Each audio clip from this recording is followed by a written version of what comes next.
আজকে তোমার সামনে একটা টিপস অ্যান্ড ট্রিক্স টাইপের ভিডিও নিয়ে আসলাম। তো অনেকে প্রশ্ন করে যে পরীক্ষার সময় সামারি লিখতে পারো না।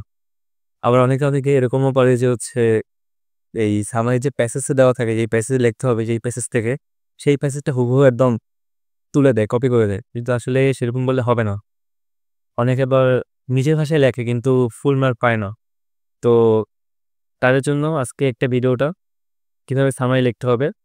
তবে একটা বিষয় তোমাকে জানানো উচিত যে সামারি ফুল মার্ক পাওয়ার জায়গা না। এটা একটা লিটারেচার আইটেম। নিজের সৃজনশীলতাকে প্রকাশ করার একটা জায়গা। এখানে তোমরা কেউই ফুল মার্ক পাবা না এরকমটাই ধরে রাখতে হবে। কারণ তুমি নিজে একটা বিষয় লিখতেছো, নিজের ভাষায় লিখতেছো, অনেকে অন্য ভাষায় লিখতেছে। আমি টিচার হিসেবে আমি তো স্বাভাবিকভাবে তোমাকে ফুল মার্ক দিব না, যত খারাপ পেয়ে তুমি লেখো না কেন।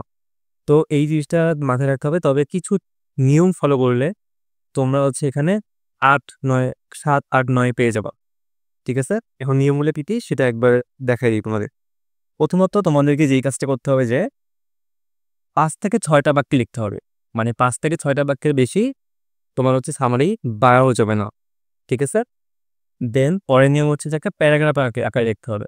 সামারিটা এমন করে লিখতে হবে যে একটা প্যারা, মাঝখানে কোনো গ্যাপ রাখা যাবে না। মানে এই ৪ টা লাইন তোমরা লিখলা, লেখার পরে একটু ফাঁকা রেখে আবার নিচে লিখলা। এরকম করা যাবে না। একদম সরাসরি প্যারা আকারেই লিখতে হবে। এটা একটা বিষয়।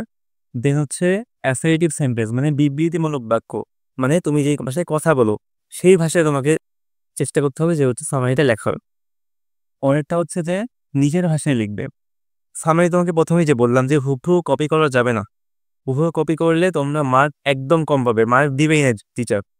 তো নিজের ভাষায় নিজের সৃজনশীলতাকে ব্যবহার করে একটু ইউনিকভাবে লেখার চেষ্টা করবে, তাহলে তোমরা বেশি মার্ক পাবে। এবং আরেকটা বিষয় যেটা বললাম যে প্যাসেজ থেকে হুবহু কপি করা যাবে না, নিজের ভাষায় লিখতে হবে। এখন উদাহরণ হিসেবে যদি বলি যে তোমার প্যাসেজে দেওয়া থাকলো রবীন্দ্রনাথ ঠাকুর সম্পর্কে তার জীবনী সম্পর্কে কমতি দেওয়া থাকলো। এখন তার জীবনী সম্পর্কে তার জন্মসাল দেওয়া আছে, জন্মস্থান দেওয়া আছে, তার পিতার নাম দেওয়া আছে, মাতার নাম দেওয়া আছে, তার তার যে রচনাবলী আছে সেগুলো দেওয়া আছে, সে নোবেল পুরস্কার কেন পেয়েছেন সাহিত্যে, গীতাঞ্জলি কাব্যের, গীতাঞ্জলির জন্য, গীতাঞ্জলি ইংরেজি অনুবাদের জন্য, এই বিষয়টা দেওয়া আছে। এখন তুমি একটা বিষয় লক্ষ্য করছি, এই বিষয়ে যদি সামারি চারে তখন তোমাকে কি করতে হবে? এই প্যাসেজ থেকে হাইলাইট যে পয়েন্ট সেই পয়েন্টগুলো লিখতে হবে না? যেমন তার জন্ম জোড়াসাঁকোতে, তারপর সে কেন নোবেল পুরস্কার পেয়েছে, এই যে ইম্পর্টেন্ট কিছু লাইন, তার ইম্পর্টেন্ট কিছু সৃষ্টিকর্ম, এই বিষয়গুলো লিখতে হবে। তুমি তো হুবহু প্যাসেজ থেকে লিখতে পারবে না। তোমার তো ওখানে লেখার কোনো প্রয়োজন নেই যে সে কত সালে জন্মগ্রহণ করছে, এরকম তো লেখার কোনো প্রয়োজন নেই। তোমার শুধু লিখবা যে প্যাসেজটা এই বিষয়ে, রবীন্দ্রনাথ ঠাকুর বিষয়ে, সে এই কারণে ফেমাস, একটা রচনার জন্য বা গীতাঞ্জলি কাব্যে ইংরেজি অনুবাদের জন্য সেই নোবেল পুরস্কার পেয়েছে, মোস্ট হাইলাইটিং পয়েন্ট।